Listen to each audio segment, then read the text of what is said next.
작년에 마누엘 무니즈라는 분이 2018년에 대한 전망에 대해서 쓴 게 뭐였냐면 경제 성장만으로는 충분하지 않다. 이게 제목이에요. 세계 경제가 신기술에 따른 거대한 구조적 변화에 직면하자 임금은 더 이상 예전처럼 재분배 역할을 하지 못하고 있다. 생산성과 임금의 디커플링, 그러니까 분리 현상이 해결되지 않는 한 많은 국가에서 일어나고 있는 정치적 혼란은 가중될 것이다. 그렇죠. 생산 활동이 AI랑 로봇한테 많이 넘어가면 사람들은 생산 주체가 안 되고 소비 주체가 되고 그렇죠. 그러면은 임금이 적으니까 소비도 줄어들 거고. 그래서 기본 소득을 확보해주고 그걸로 소비를 할 수 있게 유도하는 거네요. 그리고 이제까지는 세금을 내는 주체도 사람이었는데 국가는 과연 그럼 어떻게 존재할 것이며 세금을 어떻게 거둘 것이며 만약에 사람들이 임금이 적다면 지금 기초수급자는 생활하기도 굉장히 빠듯하잖아요. 먼 미래에서 기초수급을 받는 사람이 거의 대부분일 텐데 그럼 그 대부분의 사람들이 생활 플러스 여가 활동을 할 수 있는 정도의 돈을 받지 못하면 소비가 제대로 안 이루어질 거 아니에요. 그럼 뭐 경제 순환이 잘 안 이루어지겠지. 그러니까 시스템 전체의 변화가 한 번은 있어야 될 것 같아요. 그러니까 나라가 사실 운영되려면 이제까지는 세금을 걷어서 그거 갖고 국가 살림을 했는데 임금이 없다. 이건 정말 엄청난 문제가 생기는 거죠. 세금 낼 주체가 사라지는 거니까. 그러면은 결과적으로는 아마 법인세라든가 그 회사에 가중되는 세금이 올라가겠네. 근데 소비 주체가 돈이 없어서 소비를 못하면 결국은 기업도 돈을 못 버는 거게 되거든요. 그러면 기업에서 번 돈으로 이제 세금이 나가야 되는데 그럼 결국은 나라도 돈이 없는 기초수급도 이제 줄어드는 거죠. 어렵다. 정말 미래 사회 어떻게 될지 어렵네요. AI가 우리 사회에 들어오는 것 자체가 축복이냐 주냐 이것이 문제로다. 그리고 법이랑 그런 사회 전반적인 제도가 과학기술의 발달을 따라가지 못할 테니까요.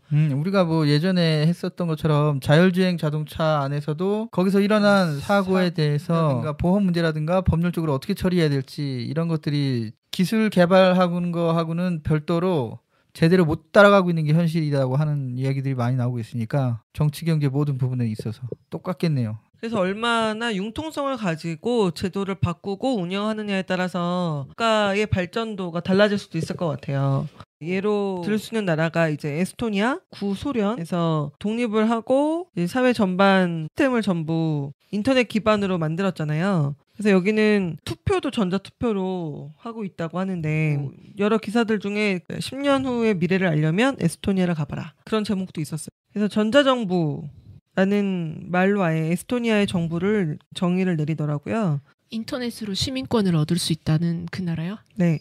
이 아이디 없이는 결혼, 부동산 구매 이런 걸 전혀 할 수가 없대요.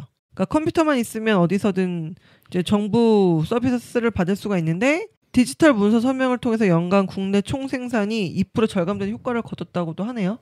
그러니까 모든 게 인터넷으로 구매가 가능하다면은 굳이 이제 현금이 필요가 없어지는 게 되는 거죠. 스웨덴처럼 현금이 점점 없어지고 카드로 결제를 하든지 아니면 모든 것을 다 전자결제로 하는 그런 세상이 오는 것 같아요. 조지아주 같은 경우에는 블록체인을 이용을 해서 토지 등록을 한다거나 그리고 영국은 복지 서비스 지불 결제도 블록체인으로 하고 아까 전에 얘기했던 에스토니아도 블록체인을 통한 신원 관리, 전자투표, 전자건강기록까지 하고 있고 싱가폴도 은행 간 결제를 블록체인으로 하고 있고. 그러면 에스토니아는 기반이 블록체인이네요. 그런 것 같아요. 에스토니아는 블록체인 국가로 부상하였다. 에스토니아 시민과 전자 거주자는 백엔드의 블록체인 인프라로 운영되는 암호로 안전한 디지털 아이디 카드를 발급받아 다양한 공공 서비스를 이용할 수 있다. 블록체인 플랫폼에서 시민들은 정부 데이터베이스에 저장된 기록의 무결성을 확인하고 접근 권한을 통제한다. 라는 내용이 있는 거 보면 그런 것 같아요.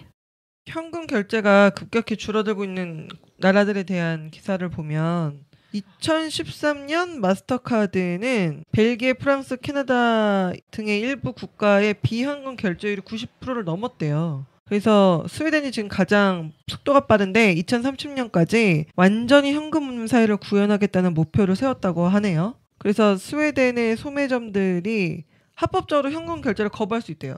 그러니까 현금 내면 안 받을 수 있는 거예요. 노숙자들이 현금이 아닌 모바일 결제로 구걸을 할 정도라고 하는데 이건 정말 사회 분위기를 바꾸는 엄청난 일인 것 같아요. 네, 화폐가 인터넷 화폐로 되면은 국가 간의 경계도 많이 없어질 것 같아요. 근데 이제 그런 식으로 막 디지털화 되면 이제 디지털 약자들이 있잖아요. 그러니까 노인들이나 노인들. 또 이제 빈곤층들이 이렇게 급변하는 사회 변화에 대해서 잘 적응할 수 있는 그런 기회들을 상대적으로 또 많이 만들어내야 될 것 같아요. 그러면은 일을 하지 않은 계층, 그러니까 아까 전에 노인들을 얘기를 했었는데 노인층뿐만 아니라 그러니까 어린아이 그리고 집이 없는 노숙자, 그러니까 그런 사람들은 거의 물건을 사고 팔고 할 수가 없는 상황이 생길 수도 있는 것 같아요. 그러니까요. 경제활동의 주체로서 멀리 떨어져 나가는 불평등한 사회가 중요하게 부각될 것 같아요. 사회 전반적인 정책적으로 변화가 있어야 될 것 같아.